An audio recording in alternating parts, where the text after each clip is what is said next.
पुस्तक का नाम हमारे महान उत्तराधिकारी, लेखक पंडित श्रीराम शर्मा आचार्य। ऑडियो 10। बाल प्रवृत्तियाँ कहते हैं कुछ करते रहने को। प्रवृत्ति बालक का प्राण है। प्रवृत्ति बिना बालक जी नहीं सकता। भोजन के बिना तो बालक कुछ देर रह सकता है, लेकिन काम के बिना वह एक क्षण भी नहीं रह सकता। प्रत्येक वनस्पति और प्राणी में एक कुदरती ताकत होती है, जिसे मानस शास्त्री होर्म कहते हैं। यह प्रेरक शक्ति बालक को विकास की ओर ले जाती है और उसमें हर प्रकार के काम करने की प्रबल इच्छा पैदा करती है। काम करते रहने की यह इच्छा इतनी तीव्र है कि दुनिया की कोई शक्ति इसे दबा नहीं सकती। रोकने और दबाने पर भी यह इच्छा बार बार उठती है और बालक को काम करने के लिए मजबूर करती है। कोई काम न देकर बालक की इस इच्छा को दबाना उसके साथ घोर अन्याय और दुश्मनी करना है। बालक को नन्हा और निर्बल समझकर माता पिता उसके लिए काम की कोई आयोजना नहीं करते। उसे कोई काम देना बेकार समझते हैं। बालक की महान शक्तियों का उन्हें ज्ञान कहाँ? अगर वे ये समझ लें कि बालक बिना थके, बिना घबराए उनसे भी अधिक काम करने की शक्ति और साहस रखता है, तो उनका दृष्टिकोण अपने आप ही बदल जाए। बालक कभी बेकार नहीं रह सकता। काम के लिए वह तड़पता रहता है। बड़े लोग पैसे, नाम और परिणाम के लिए काम करते हैं, मगर बालक काम के लिए काम करता है। वह सच्चा कर्मयोगी है। वह गीता के निष्काम कर्म करने की फिलॉसफी पर अमल करता है। ऐसी हालत में यदि आप उसके लिए काम की व्यवस्था नहीं करेंगे, तो वह स्वयं ही अपने लिए काम की कोई योजना बना लेगा। वह आपकी दवात गिरा देगा, आपका शीशा तोड़ देगा, माँ की कंघी चबा डालेगा, सिंदूर बिखेर देगा, आपकी किताब फाड़ देगा। आप उसे पीटेंगे और वह फिर वैसा ही करेगा। वह आपसे काम मांगता है, काम आप उसे देते नहीं। काम के अभाव में वह तोड़ फोड़ करता है, तब आप चपत से काम लेते हैं। यह कहाँ का न्याय है? इससे न तो आप ही को लाभ होता है, न बालक को ही। आप भी परेशान होते हैं और बालक भी। लेकिन आपकी परेशानी, आपकी हानि बालक की परेशानी और हानि के मुकाबले में कुछ भी नहीं है। जो काम न मिलने के कारण उसे सहन करनी पड़ती है, वह बेचारा सदा के लिए निकम्मा बन जाता है, नालायक बन जाता है, पुंग बन जाता है, शैतान और गुंडा बन जाता है। बालक एक मिनट के लिए भी खामोश नहीं बैठ सकता। उसके हाथ पांव, आंख, नाक, कान आदि कुछ न कुछ सूंघने और सुनने के लिए बेकरार रहते हैं। बालक अपने आसपास की दुनिया को जानना चाहता है, खुद अनुभव करना चाहता है।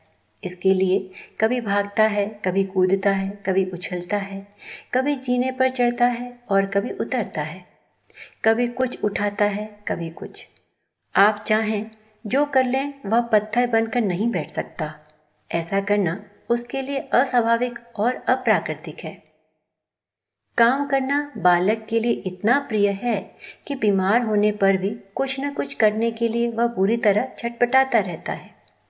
बीमारी के तनिक कम होते ही वह चारपाई को छोड़कर इधर उधर मटरगश्ती करने लगता है। आप चिल्लाते हैं, नाराज होते हैं, पीछे पीछे भागते हैं, लेकिन वह आपकी एक नहीं सुनता। प्रवृत्ति बालक के शारीरिक और मानसिक विकास का साधन है।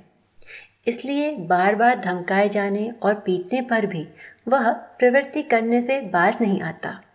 जब आप अधिक तंग करते हैं तो लुक छुप कर वह अपना काम करता है। हाथ पर हाथ रख के बैठे रहना उसके लिए कठिन ही नहीं, असंभव है। बालक अपने सब काम अपने आप ही करना पसंद करता है। अपना काम अपने आप करके बालक को बड़ी खुशी होती है। 1 साल की बच्ची जब अपने ही प्रयत्न से एक चारपाई से दूसरी चारपाई पर चली गई, तो मारे खुशी के वह नाचने लगी। अपनी इस अभूतपूर्व विजय पर उसे बड़ा गर्व था। कितनी ही देर तक वह उछल कूद करती रही, हंसती रही। इतने से ही संतोष नहीं हुआ तो अपनी सोती हुई बड़ी बहन को उसने हिला डुलाकर जगाया और चारपाई की ओर संकेत करके अपनी विजय की उसे सूचना दी। उस वक्त की उसकी गजब की हंसी देखते ही बनती थी। शब्दों से उसे व्यक्त करना असंभव है। अपनी मनपसंद प्रवृत्ति में बालक घंटों तल्लीन रहता है। प्रवृत्ति करते करते वह इतना एकाग्र हो जाता है कि खाना पीना तक भूल जाता है। बालक की इस एकाग्रता में जब कोई दखल डालता है तो वह विह्वल हो उठता है, फूट फूट कर रोने लगता है, जैसे आपत्ति का पहाड़ ही उस पर टूट पड़ा हो। प्रवृत्ति बालक का सर्वस्व है। उसके द्वारा वह अपने को स्वतंत्र बनाता है, विजय पर विजय प्राप्त करता है। प्रवृत्ति के अभाव में बालक पराधीन व परावलंबी बन जाता है। अब वह अपना सारा समय झूठ बोलने, चोरी करने, लड़ने झगड़ने, सिगरेट पीने, तोड़ फोड़ करने, आवारा घूमने, मारने पीटने, पिटने पिटाने तथा अपनी मनमानी करने में ही व्यतीत करता है। यही उसका रात दिन का प्रोग्राम बन जाता है। वह माता पिता के लिए अभिशाप और माता पिता उसके लिए अभिशाप बन जाते हैं। इतना महत्व है बालक के लिए प्रवृत्ति का। माता पिता इस रहस्य को समझ लें तो बात की बात में घरों का कायाकल्प हो जाए, हमारी सारी उलझनें सुलझ जाएं, पृथ्वी पर स्वर्ग उतर आए और परलोक के स्वर्ग की चाहना ही न रहे। घर बालक की दुनिया है। कामों की उसके लिए कोई कमी नहीं है। उसके करने के लिए बहुत काम है। हमने इस ओर ध्यान ही नहीं दिया। बालक जब अपने आप अपना मनपसंद काम चुन लेता है तो उसका हम विरोध करने लगते हैं। इस प्रकार हमने उसकी कितनी ही सृजनात्मक शक्तियों को बर्बाद कर दिया। डरा धमकाकर और मार पीट कर उसकी कितनी ही सुंदर प्रवृत्तियों को हमने दबा दिया है। बालक का प्रत्येक काम एक सुंदर क्रिया है जिसकी तहत में कोई न कोई निश्चित हेतु छिपा रहता है। उस हेतु को पूरा करने के लिए बालक के मन में कल्पना है। अपनी अल्प किंतु बलवान क्रिया शक्ति द्वारा उसे सिद्ध करने की वह कोशिश करता है। यह प्रवृत्ति ही बालक की सच्ची प्रवृत्ति है। बालक में ऐसी प्रवृत्तियों को ध्यानपूर्वक देखकर आप उसके लिए काम चुन सकते हैं। अमीर गरीब सभी माता पिता अपने बालकों को काम दे सकते हैं।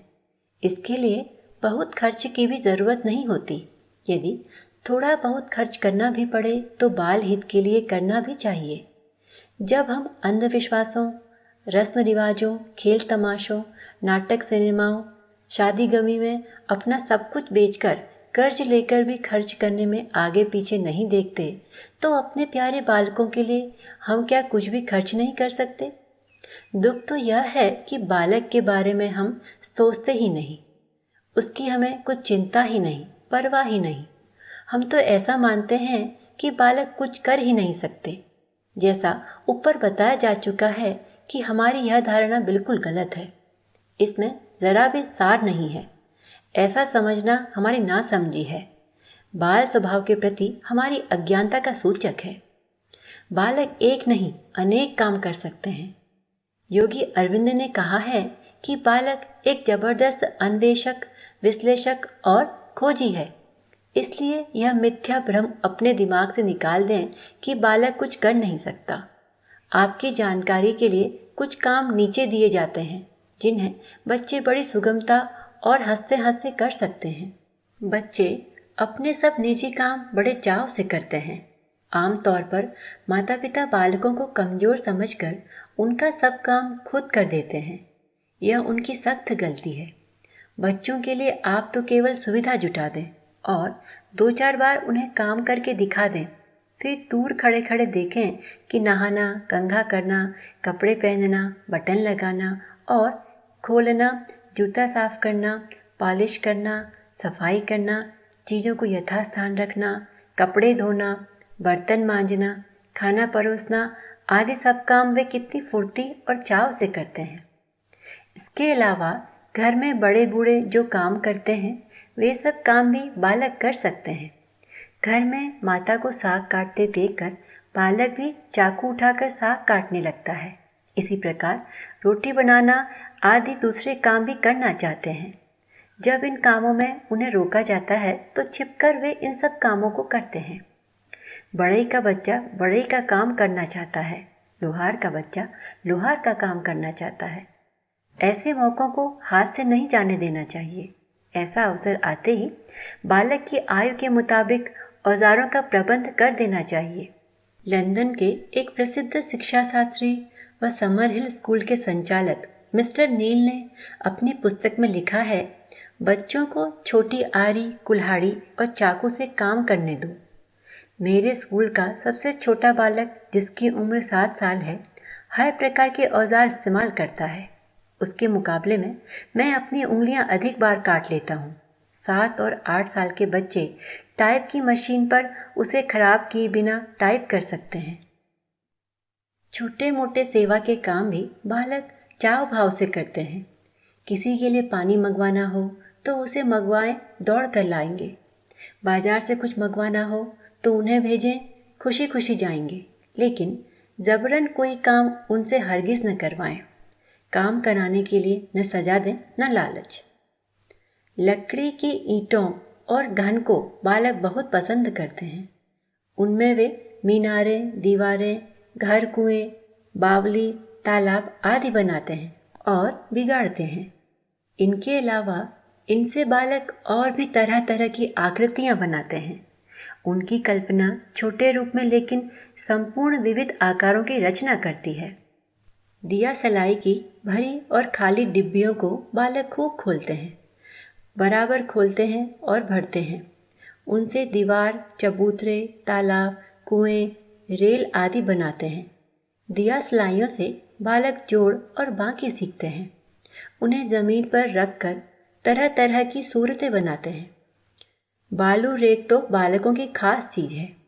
इस पर वे खूब लौटते हैं, फिसलते हैं और खेलते हैं। कुएं, बाग, सड़कें, किले, पहाड़, नदी, कमरे आदि बनाते हैं। बालकों की बनाई हुई इन चीजों को देखकर तो दांतों तले उंगली दबानी पड़ती है। चित्र बनाना और देखना बालकों को बहुत अच्छा लगता है। बालक पशु पक्षी, पतंगों और आसपास में होने वाली घटनाओं के चित्र देखना पसंद करते हैं। चित्र देते समय बालकों को समझा दें कि वे उन्हें इधर उधर न फेंक कर अच्छी तरह संभाल कर रखें। बालक खुद जो चित्र बनाए उनका आप मजाक न उड़ाएं। धीरे धीरे वे अच्छे चित्र बनाने लगेंगे। बालकों के बनाए हुए टेढ़े मेढ़े चित्रों की बुराई करके बालकों में छिपे हुए भावी चित्रकार की आप हत्या कर देंगे। चित्र बनाने के लिए कला तख्त तथा कुछ सफ़ेद और रंगीन चौक दें। कुछ भी न हो तो धूल में ही उंगली से लकीर खींच दें या लिपी हुई जमीन पर चाक से कुछ बना दें। इसमें कुछ खर्च भी नहीं होता और बालक का विकास भी खूब होता है। कैंची और रद्दी कागजों से बालक को खिलौने, चित्र, जाली, बेलें, अक्षर आदि बनाने दें। पुराने अखबार के चित्र काट कर लगाने दें।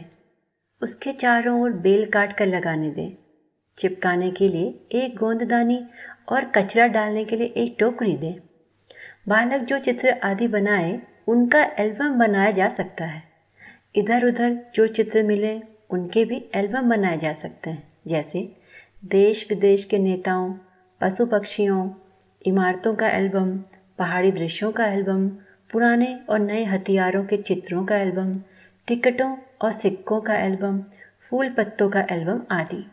बालकों को नई चीज़ें बनाने का बड़ा शौक होता है। वे फूलों का हार बनाते हैं, मोतियों की माला बनाते हैं, गत्ते और कागज़ के खिलौने, फिरकियाँ, पतंग, बेल और लिफाफे आदि बनाते हैं। रद्दी कागज़ों की गुदड़ी से तरह तरह की चीज़ें बना सकते हैं। आलपिन और कागज़ से भी बालक तरह तरह के खेल खेलते हैं। छोटे बालकों को आलपिन की गड्डी में से आलपिन निकालना और रखना बड़ा अच्छा लगता है। बड़े बालक आलपिनों से सुराख करके तरह तरह की शक्लें बनाते हैं। आलपिनों को भिन्न भिन्न तरीकों से सजाकर नई नई सूरतें बनाई जा सकती हैं। गिनती का खेल भी खेला जा सकता है। बबूल का कांटा भी आलपिन का काम दे सकता है। रंग बिरंगे छोटे छोटे कपड़े के टुकड़ों से छोटे छोटे बालक खूब खेलते हैं। रुमाल की तह करते हैं, फिर खोलते हैं, जोड़ते हैं और तरह तरह से सजाते हैं।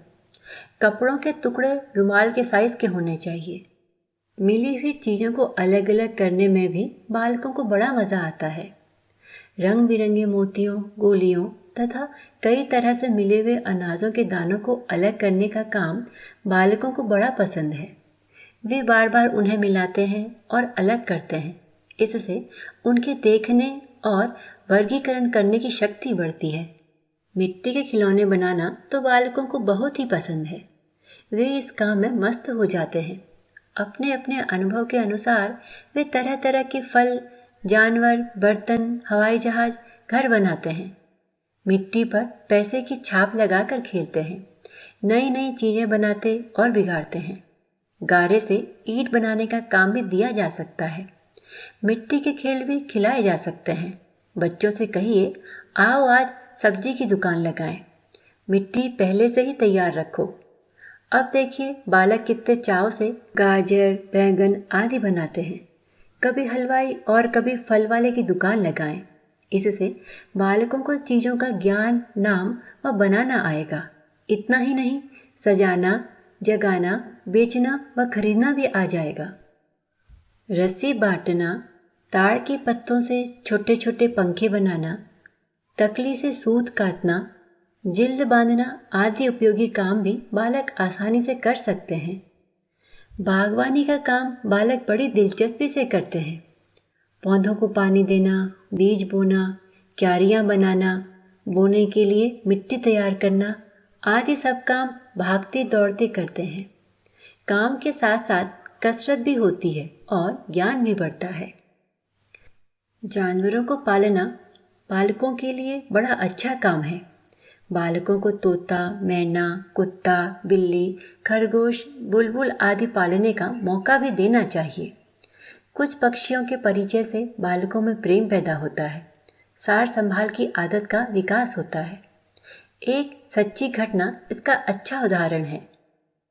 मेरे रिश्तेदारी की एक छोटी 2 वर्ष की बच्ची लखनऊ से अपने पिता के साथ नानी के यहाँ आ गई। बच्ची के पिता उसे इसलिए लेते आए थे कि शाम तक वे लौटकर लखनऊ पहुंच ही जाएंगे, क्योंकि बच्ची को अपनी मां से अलग होने का यह प्रथम अवसर था। ससुराल में आकर भला दामाद का उसी दिन लौटना कैसे संभव है। लोगों ने आग्रह करके उन्हें रोक ही लिया। उनके सामने सबसे बड़ी समस्या उस बच्ची की थी। दिन में तो खेल कूद में बहल गई, परंतु रात को अपनी मां को न पाकर बहुत रोएगी। नानी बड़ी होशियार थी। बच्चों को पालने पोसने और बहलाने का ढंग अच्छा मालूम है। उन्होंने उसे बहला ही लिया। इसी बीच कुत्ते का एक बच्चा उस घर में आ पहुंचा। लड़की जैसे सोकर उठी, उसने उस पिल्ले को देख लिया। फिर क्या कहना, माँ के लिए रोना भूल गई। चट उस पिल्ले के पास दौड़ गई और पूरी तन्मयता से उसी के साथ खेलने लगी। चारपाई के नीचे, कुर्सी के नीचे, बाहर, भीतर, जहाँ कहीं भी वह पिल्ला जाए, बच्ची भी पीछे पीछे पहुँचती रही। यहाँ तक कि खाना पीना भी भूल गई। जब पिल्ले को खिलाया गया तभी बच्ची ने भी खाया। दामाद के जाने के लिए तैयार होने पर भी वह जल्दी नहीं चली। मैं उस रात को उन्हीं के घर पर था। बैठा बैठा सब तमाशा देख रहा था कि बच्चों को पशु पक्षियों से कितना प्रेम होता है। सब कुछ भूलकर वे किस तल्लीनता के साथ उनके साथ खेलते हुए कभी थकते नहीं। माता पिता यदि बच्चों के लिए यह अवसर प्रदान करें तो खेल, मनोरंजन, व्यायाम सब कुछ हो और बच्चे द्वारा तंग होने से भी बच जाएं। संग्रह करने का बालकों को बड़ा शौक होता है। वे नई नई चीज़ें खोजते और जमा करते रहते हैं। बालकों की जेब टटोल कर देखिए तो उसमें आपको कंकड़, पत्थर, कांच की गोलियां, कागज के रंग बिरंगे टुकड़े आदि का एक अच्छा खासा खजाना मिलेगा। इसलिए संग्रह करने की बालकों को आज़ादी होनी चाहिए। जो बच्चे लिखना जानते हों वे अपनी संग्रह की हुई चीज़ों जैसे फूल पत्ते, पंख, घास, शंख, सीपी, चित्र आदि का नाम भी लिखते जाएं तो बेहतर होगा। संग्रह वृत्ति को उचित ढंग से विकसित होने का मौका दिया जाए तो यह ज्ञान संचय का जबरदस्त साधन बन सकती है। मिसाल के तौर पर फूल पत्तों से बालक को वनस्पति शास्त्र का परिचय और भिन्न भिन्न देशों के टिकटों से उन देशों की बहुत सी अच्छी बातों का ज्ञान खेल खेल में कराया जा सकता है।